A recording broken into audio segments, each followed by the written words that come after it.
सपनों की उड़ान आकाश तक ले जाएगी, मेहनत की रोशनी हर अंधेरा मिटाएगी। हर सुबह विश्वास के साथ मन में जगा कर उठते रहो और बढ़ो आगे, क्योंकि यही ऊर्जा आपको अपने लक्ष्य तक पहुंचाएगी। सुप्रभातम, स्वागत है आपका इस विशेष कार्यक्रम में। मैं हूं किरण भारद्वाज।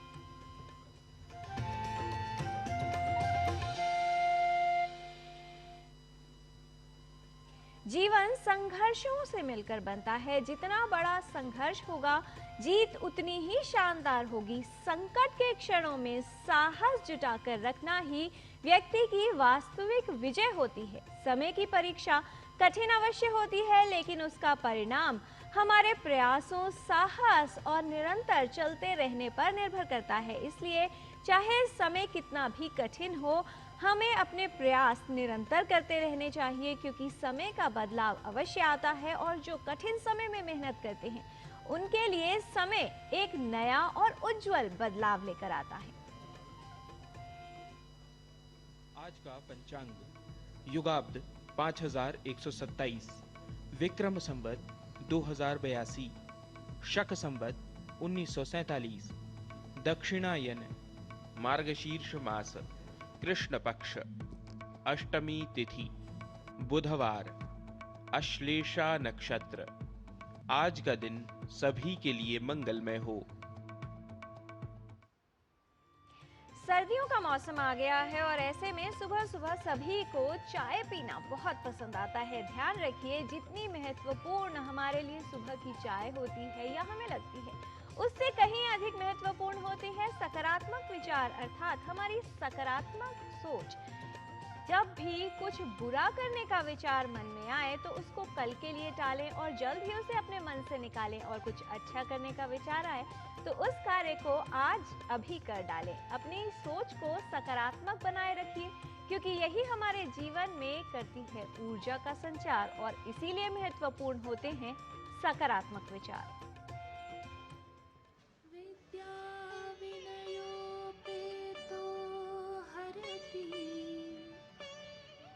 चेतांसि कस्य मनुजस्य कांचन मणि संयोगो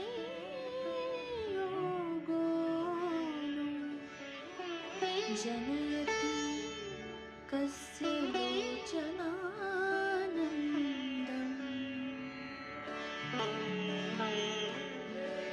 विद्या और विनय से संपन्न पुरुष किस मनुष्य का चित्त नहीं हर लेता। सोने और मणि का संयोग भला किसकी आंखों को सुख नहीं देता। वस्तुतः कम से कम दो अद्भुत गुणों के संयोग की प्रशंसा को समझते हुए हमें उन्हें अर्जित करने की ओर सदैव उन्मुख रहना चाहिए।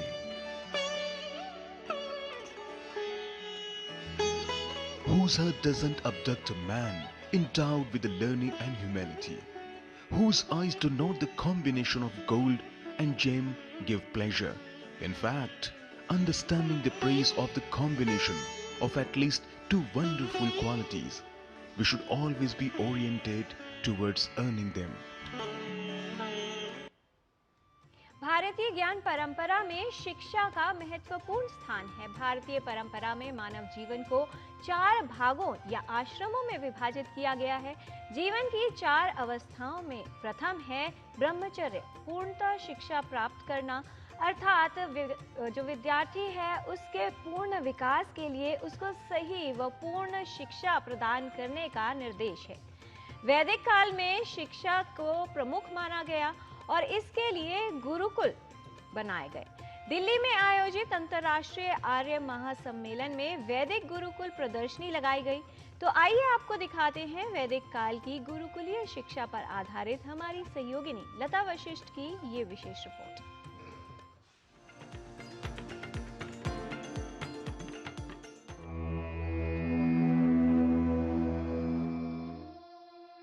सा विद्या या विमुक्तये विद्या विहीनः पशुभिः समानः।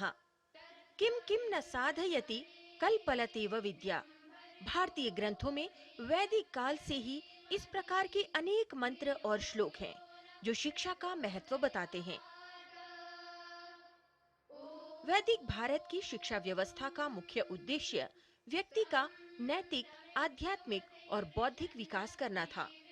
वैदिक काल में शिक्षा का केंद्र गुरुकुल थे। गुरुकुलों में ब्रह्मचारी गुरु के आश्रम में रहकर पुस्तकीय ज्ञान के साथ-साथ जीवन जीने की कला भी सीखते थे।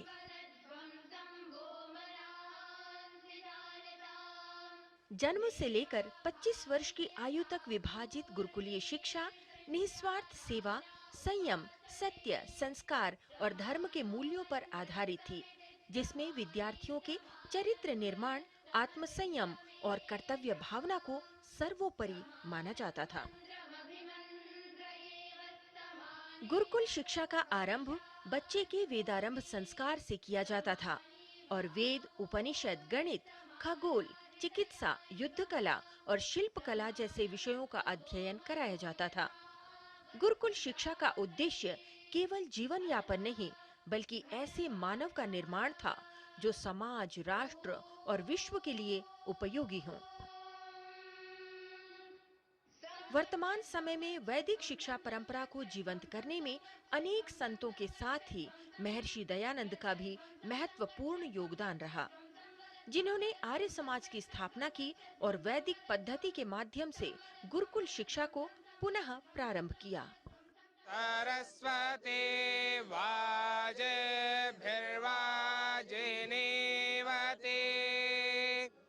यज्ञं वष्टो धिया वसुः। विगत 150 वर्षों में आर्य समाज ने भारतीय जनमानस को जागृत रखने में, वैदिक संदेशों को स्थायी बनाने में और समाज के सुधार में जिन महत्वपूर्ण कार्यों को किया, उनमें बहुत बड़े 2 कार्य हैं। पहला है स्त्रियों का उत्थान और दूसरी थी डीएवी संस्थाएं। गुरुकुलों के द्वारा अच्छे नागरिकों का निर्माण, आर्य जनों का निर्माण हुआ और डीएवी के द्वारा पारंपरिक शिक्षा और आधुनिक शिक्षा का जो समन्वय है, उसको मूर्त रूप दिया गया। संपूर्ण विश्व में वैदिक विचार के प्रचार के लिए निरंतर कार्य कर रहा आर्य समाज अपनी 150वीं शताब्दी मना रहा है। इस अवसर पर नई दिल्ली में अंतर्राष्ट्रीय आर्य महासम्मेलन आयोजित किया गया। इस सम्मेलन में विभिन्न कार्यक्रमों के साथ ही वैदिक गुरुकुलीय शिक्षा पर आधारित आकर्षक प्रदर्शनी भी लगाई गई। 6 कमरा बनाया गया है। उसमें हमने जन्म से लेकर के मृत्यु पर्यंत गुरुकुल परंपरा से कैसे शिक्षा मिलती है, क्या पढ़ाया जाता है, किस शैली से रहते हैं, वो सारे दृश्य आपको देखने को मिलेगा। और पहला ही हमने जो रूम में उसमें हमने रखे हैं कि जन्म से लेकर के 8 साल के अंदर में जो संस्कार, जो ज्ञान देना होता है, तो माता जी ने 5 साल तक माता जी ने संस्कार देंगे बड़े प्रेम से। फिर 8 साल के बाद माता पिताजी ने सारी शिक्षा दे करके गायत्री मंत्र सिखा देते थे। तेरे गुरुजी ही अगले जन्म है आपका, तो गुरुजी के पास ही जाना है। 8 साल के बाद में उन्होंने शिक्षा ऐसे करते थे, तो उसको शिक्षा दिया जाता था, व्यवहार की शिक्षा, कृतज्ञता की अभ्यास, पुरुषार्थता। 14 साल तक सारे विद्या को रट्टा मार देता है, वेद, दर्शन, उपनिषद के मूल सूत्रों को पढ़ लेता था। फिर 14 साल से लेकर के 18 साल के अंदर में सारे विद्या पढ़ लेता था, जो फिजिक्स, केमिस्ट्री, बॉटनी आदि। मात्र 5 साल में 12वीं कक्षा के जो लेवल है, वो सारे पाठ पढ़ के साथ साथ संस्कृत व्याकरण आदि पढ़ लेता था।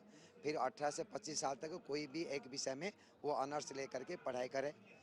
फिर 25 साल के बाद में वो अधिक पढ़ना चाहे तब वो उसको अधिक पढ़े, अनुसंधान करे। चारों वेद को पढ़ के वो 48 साल तक पढ़ता था, आगे जाके सन्यासी बनता था। जो गृहस्थी बनेंगे 25 साल के बाद गृहस्थी बनते थे, वो आदर्श गृहस्थी बनते थे। इन्होंने हमें समझाया कि कैसे पुराने ज़माने में या अभी भी गुरुकुल का कल्चर जो है कई जगह पे फॉलो किया जाता है। इसमें वैदिक संस्कृति को दिखाया गुरुकुल के माध्यम से, और ये हमारी पुरानी परंपरा थी जो बीच में विलुप्त हो गई थी, और हम प्रयास कर रहे हैं कि ये आधुनिकता के साथ साथ हम किस तरह इसको बढ़ा सकते हैं। वैदिक काल की शिक्षा व्यवस्था पर आधारित इस प्रदर्शनी में गुरुकुलीय शिक्षा को विस्तार से दिखाया गया और भारतीय ज्ञान परंपरा में बताई गई वैदिक शिक्षा के प्रति लोगों को जागरूक किया गया। वैदिक जीवन पद्धति ही वस्तुतः गुरुकुल पद्धति है, जिसमें बाल्यकाल से लेकर गृहस्थ जीवन तक मृत्यु पर्यंत एक व्यक्ति को कौन से आदर्शों का पालन करना चाहिए, कौन से संस्कार उसमें होने चाहिए, इस प्रदर्शनी में वही बताया गया है। इस आर्य महासम्मेलन में हर जगह कहीं यज्ञ हो रहा है, कहीं प्रवचन हो रहे हैं, कहीं वेदों की ओर लौटने का संदेश प्रसारित किया जा रहा है। कैमरा पर्सन राजेंद्र जोशी के साथ मैं लता वशिष्ठ, डीडी न्यूज।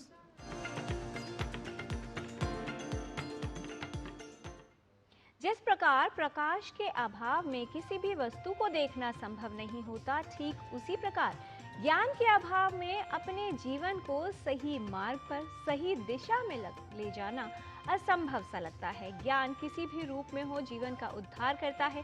स्वस्थ रहने के लिए भी ज्ञान की आवश्यकता होती है, क्योंकि रोगों से बचाव करने के लिए ये समझना आवश्यक है कि वो कौन से कारक हैं जिनसे जीवन शैली प्रभावित हो रही है और कई तरह की स्वास्थ्य समस्याओं की संभावना बढ़ रही है। प्रोस्टेट कैंसर पुरुषों में होने वाले आम प्रकार के कैंसर्स में से एक है। क्या होते हैं इसके लक्षण, किन कारकों से होता है इनका अधिक खतरा और कैसे किया जा सकता है इसकी संभावना को कम, आइए देख लेते हैं इस रिपोर्ट में।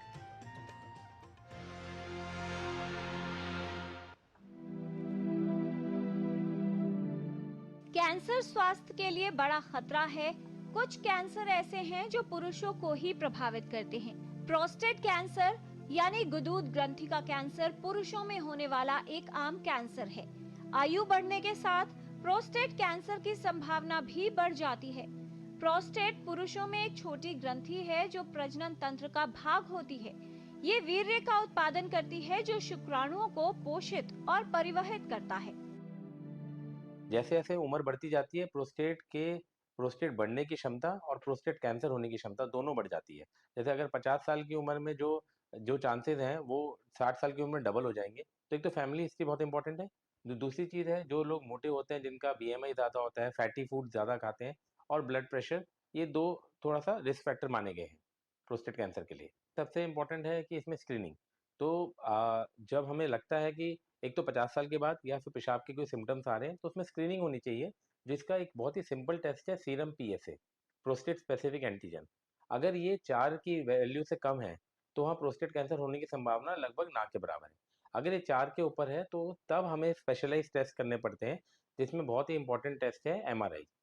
तो उससे हमें एक आइडिया होता है कि इसको प्रोस्टेट कैंसर है या नहीं है। अगर हमें डाउट होता है कि प्रोस्टेट कैंसर है तो हम उसमें एक बायोप्सी करते हैं जो कंफर्म करती है प्रोस्टेट कैंसर है।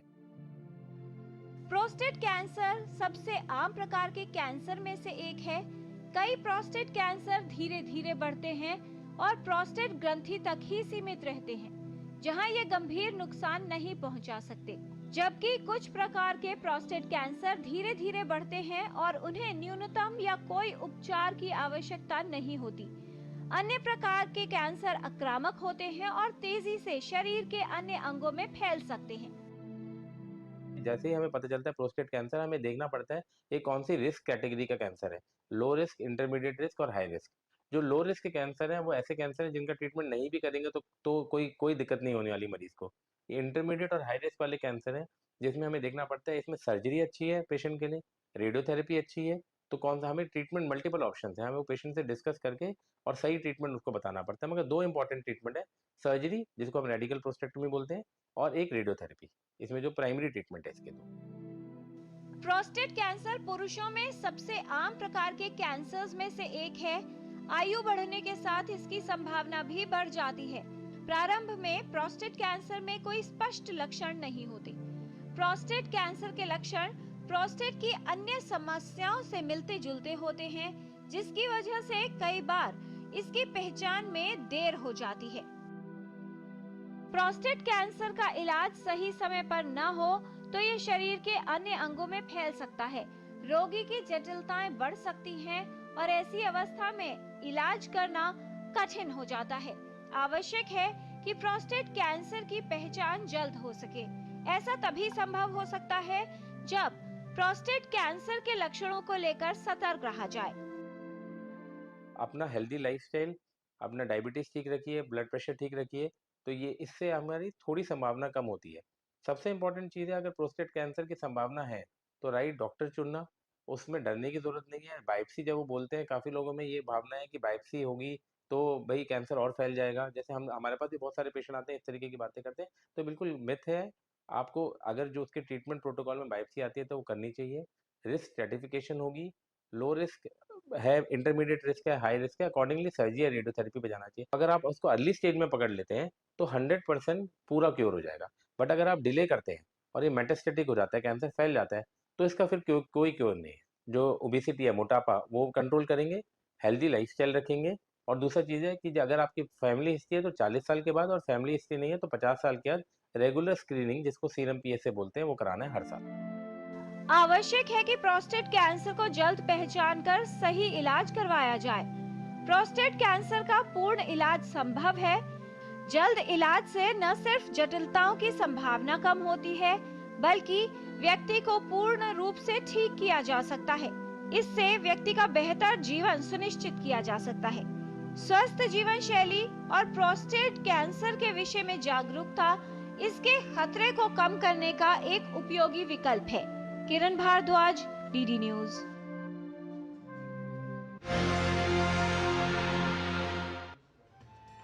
हम में से बहुत से लोग अपने जीवन में ज्ञान अर्जित करते हैं, लेकिन वो सभी जिनके पास ज्ञान है वो सब ज्ञानी नहीं होते। ज्ञानी वो है जो अपने ज्ञान का सही उपयोग करके अपने और दूसरों के जीवन को परिवर्तित कर सकता है। ज्ञान अतीत की व्याख्या करने के लिए नहीं है, बल्कि भविष्य का निर्माण करने के लिए होता है। यहाँ पर लेते हैं एक अल्प विराम। आप देखते रहिए डीडी न्यूज।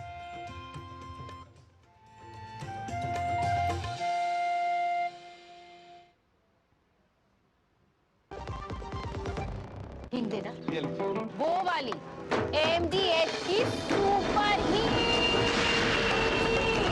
MDH सुपर हींग। जिन्होंने यूज किया है वो जानते हैं असली हींग का स्वाद। MDH सुपर हींग, शुद्धता का असली तड़का।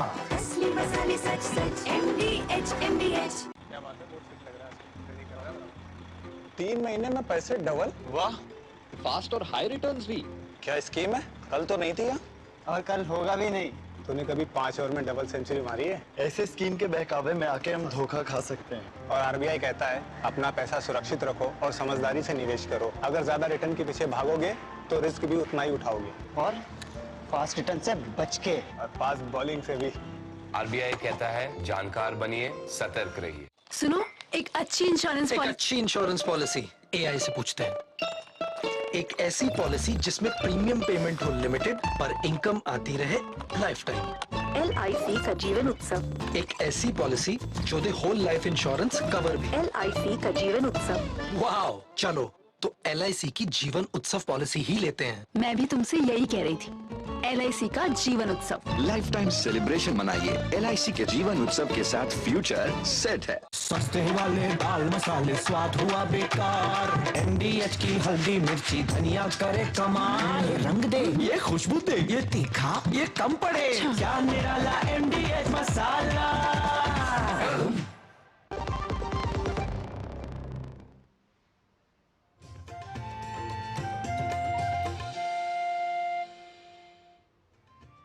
ब्रेक के बाद आपका स्वागत है। योग स्वस्थ जीवन का आधार है, तो आइए अपनी सेहत को योग के माध्यम से बेहतर बनाएं और देखें अच्छे स्वास्थ्य के लिए उपयोगी कुछ योगिक क्रियाएं। आज हम ऐसे 2 आसनों का अभ्यास करेंगे जिससे हमारे ग्रॉइन और पेल्विक फ्लोर की मांसपेशियों को मजबूती प्रदान होती है। पहला आसन है मलासन। इसके लिए हम दोनों पैरों को, पंजों को बाहर की ओर रखकर ऐसे बैठ जाएंगे। दोनों हाथों को नमस्ते करेंगे। दोनों कोहनियों से दोनों घुटनों को बाहर की तरफ धकाने का प्रयास करेंगे और कुछ देर इस आसन में बैठेंगे,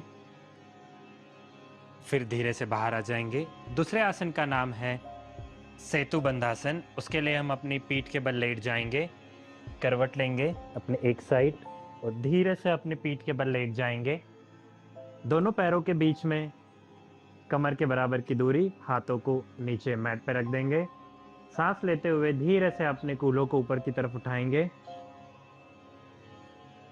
और सांस छोड़ते हुए नीचे की तरफ ले आएंगे। इस विषय में और अधिक जानकारी के लिए सुनते हैं हमारी योग गुरु हंसामा जी को। नमस्कार।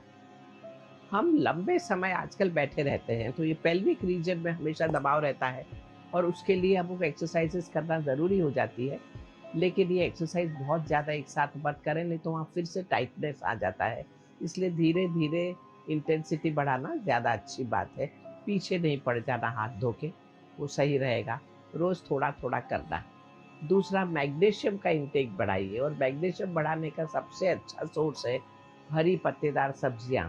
लेकिन ये सारी चीज़ें जो गैशियस है, जैसे पत्ता गोभी, फूल गोभी, ब्रोकली, ये सब चीज़ें ज़रा कम खाएं, क्योंकि उससे गैसेस भरती है और पेल्विक में स्लगिशनेस आ जाती है। और फिर दूसरी चीज़ें हैं कि गर्म पानी बीच बीच में पीते रहना, हाइड्रेट रहना अच्छी बात है। और अच्छी नींद लेना, क्योंकि जब आप लेटते हो तो हमारी पूरी स्पाइन रिलैक्स रहती है, और अच्छी नींद सारे बड़े बड़े प्रॉब्लम को ठीक कर सकती है। तो बीच बीच में थोड़ा उठ के चलना, उससे भी बहुत फ़ायदा होगा। तो बस कोशिश करते रहें। हमारे मुख मसल्स का ध्यान तो रेगुलर रखना ही चाहिए। नमस्कार। आयुर्वेद दीर्घायु का विज्ञान है, रोग मुक्त जीवन का ज्ञान है। इसमें कई तरह की औषधियां हैं जिनका उपयोग करके स्वास्थ्य को बेहतर किया जा सकता है। तुलसी, जिसके कई औषधीय गुण हैं, इसमें सर्दी, जुकाम, बुखार, सिर दर्द जैसी समस्याओं को ठीक करने में उपयोगी बताया गया है। वहीं त्वचा और पाचन के लिए भी काफी लाभ बताए गए हैं। आइए जान लेते हैं तुलसी के क्या है गुण और कैसे इसके माध्यम से स्वास्थ्य को बेहतर किया जा सकता है और कुछ समस्याओं को दूर किया जा सकता है। कार्तिक का महीना चल रहा है और कार्तिक के महीने में सबसे ज्यादा शुद्ध पवित्र एक ऐसा पौधा जिसकी सब पूजा भी करते हैं, वह है तुलसी। आपको ये जानकर बड़ा आश्चर्य होगा कि आयुर्वेद कहता है कि ये सबसे बड़ी औषधि है, और कौन कौन सी बीमारियों के लिए तुलसी द बेस्ट, सबसे सर्वोत्तम औषधि है, ये आप जानेंगे शास्त्र के आधार पर। आचार्य कहते हैं तुलसी कुष्ठकृच्छ, जो सबसे कठिन वाला जो स्किन की बीमारी होती है कुष्ठ, उसको ठीक कर देता है। और पार्श्वरुक, और जो साइड में जो दर्द होता है लोगों की, जो कमर में जो दर्द होता है, उसकी भी बहुत अच्छी दवा है। वात कफजित, वात और कफ जैसे नाक में पानी आना, जुकाम होना, शरीर में जकड़न और सब तरफ दर्द होना, ये सब ठीक कर देता है तुलसी का सेवन। 4 तुलसी के पत्ते और थोड़ी सी काली मिर्च, उसमें थोड़ा सा शहद डाल के यदि आप रोज चखेंगे तो आप देखेंगे कि आपकी स्किन में ग्लो रहेगा, आपकी खून में कोई भी गंदगी नहीं रहेगी, और जो सर्दी, खांसी, जुकाम, जो एलर्जेंस हैं, वो टोटली बाहर हो जाते हैं। तुलसी में असंख्य गुण हैं जो सेहत को बेहतर करते हैं, और इसीलिए आयुर्वेद में तुलसी को अमृत के समान माना गया है। भारतीय ज्ञान परंपरा में इसका विशेष महत्व है, और इसीलिए सनातन धर्म के हर घर में तुलसी का पौधा लगाने का विधान है और प्रतिदिन इसका पूजन भी किया जाता है। इस तरह की बातें हमारे जीवन में ज्ञान को बढ़ाने का कार्य करती हैं। शिक्षा अंधेरे को दूर करती है और हमारे जीवन को प्रकाश की ओर ले जाती है। ज्ञान वो प्रकाश है जो जीवन से जुड़े सभी प्रकार के अंधेरों को दूर कर देता है। तो आइए इस प्रकाश को और बढ़ाते हैं, जीवन को प्रकाशित करने का प्रयास करते हैं। चलते हैं संस्कृत पाठशाला में और जान लेते हैं कि क्या सिखा रहे हैं हमारे सहयोगी डॉक्टर नारायण दत्त मिश्र।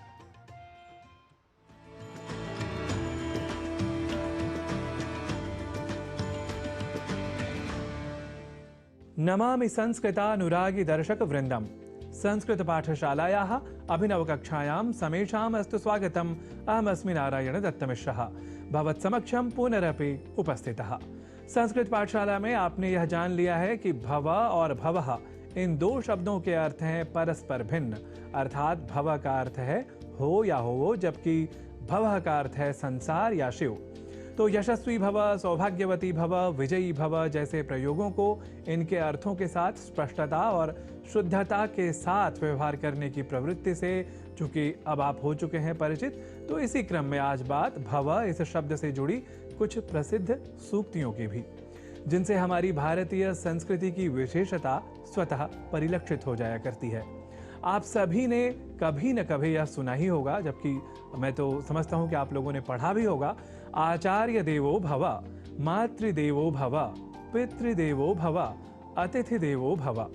इन लघु वाक्यों में त्वम इस संस्कृत शब्द का योग कर लेने पर आप ऐसे वाक्यांशों को संपूर्ण वाक्य के तौर पर समझ सकते हैं। और अब क्रम आता है इन वाक्यों के अर्थों को जानने का। यहाँ ही आवश्यकता होती है संस्कृत अनुराग के साथ साथ संस्कृत से संबंधित थोड़ी अधिक जानकारी होने की।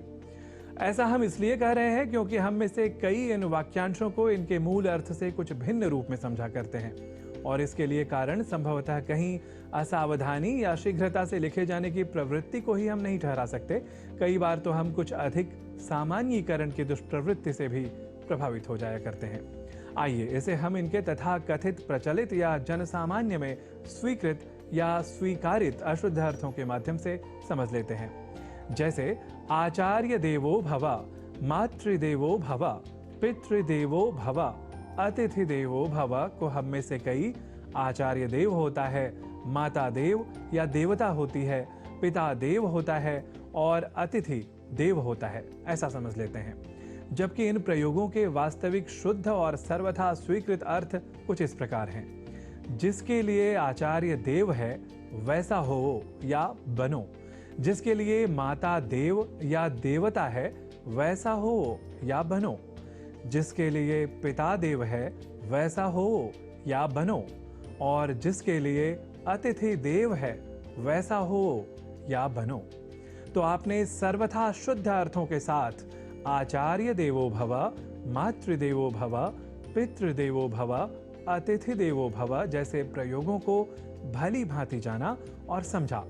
अब आइए यह भी जान लीजिए कि अगर आचार्य देव होता है वैसा होवो या बनो, माता देव या देवता होती है वैसा बनो, पिता देव होता है वैसा हो या बनो, अतिथि देव होता है वैसा हो या बनो। यदि ऐसा ही कहना हो तो हम संस्कृत में क्या लिख और बोल सकते हैं? देखिए, जब ऐसा कहना हो अर्थात आचार्य देव होता है वैसा हो या बनो, तो हम कहेंगे आचार्यः देवः तथा भव, या आचार्यः देवः भवति तथा भव। ऐसे ही माता देव या देवता होती है वैसा बनो, यदि इसे संस्कृत में कहना हो तो हम कहेंगे माता देवः अथवा देवता तथा भव, या माता देवः अथवा देवता भवति तथा भव। ऐसे ही पिता देव होता है वैसा हो या बनो को हम संस्कृत में कहेंगे पिता देवः तथा भव, या पिता देवः भवति तथा भव। ऐसे ही अतिथि देव होता है वैसा हो या बनो, इसके लिए हम संस्कृत में कहेंगे अतिथि देवः तथा भव, या अतिथि देवः भवति तथा भव। तो इस तरह आचार्य देवो भव या अतिथि देवो भव जैसे प्रयोगों में जो वास्तविक कथ्य है वह आप सभी ने समझा, पर इसके साथ ही साथ आपने आज यह भी जाना कि जो अर्थ इन प्रयोगों का हम साधारण रूप से समझते हैं उसके लिए शुद्ध संस्कृत प्रयोग क्या होगा। तर्हि संस्कृतानुरागी समूह संस्कृत देवो भव, इसी शुभाकांक्षा के साथ आज की संस्कृत पाठशाला की कक्षा में इतना ही। पुनर्मिलामः अग्रिम कक्षायां।